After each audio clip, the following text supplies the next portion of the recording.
ആദരണീയനായ മന്ത്രി ശ്രീ ശിവൻകുട്ടി അവർകൾ, ബഹുമാനപ്പെട്ട chairman, secretary, reception committee chairman, ഇവിടെ എത്തിയിട്ടുള്ള എല്ലാ മാധ്യമ സുഹൃത്തുക്കൾക്കും സിനിമാ പ്രേമികൾക്കും നമസ്കാരം.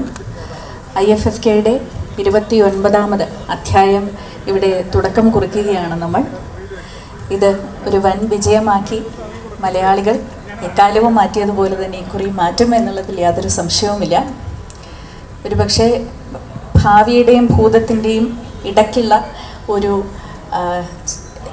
ഘട്ടമാണ്, ഒരു മധ്യഭാഗമാണ് IFFK എന്ന് വേണമെങ്കിൽ നമുക്ക് പറയാൻ സാധിക്കും. മറ്റൊന്നും കൊണ്ടല്ല, എനിക്ക് ഇപ്പോഴും ഓർമ്മയുള്ള ഒരു കാര്യം, ഞാൻ സിവിൽ സർവീസ് പരീക്ഷ എഴുതിയപ്പോൾ ഞാൻ എഴുതിയ ഒരു എസ്സേ എന്നുള്ളത് does culture influence Indian cinema or does cinema influence culture എന്നുള്ളതായിരുന്നു. അതിനെക്കുറിച്ചൊരു ഉപന്യാസം എഴുതുക എന്നുള്ളതായിരുന്നു ഞങ്ങളുടെ പരീക്ഷയിലുണ്ടായിരുന്ന ഒരു ചോദ്യം. അപ്പോൾ സമൂഹം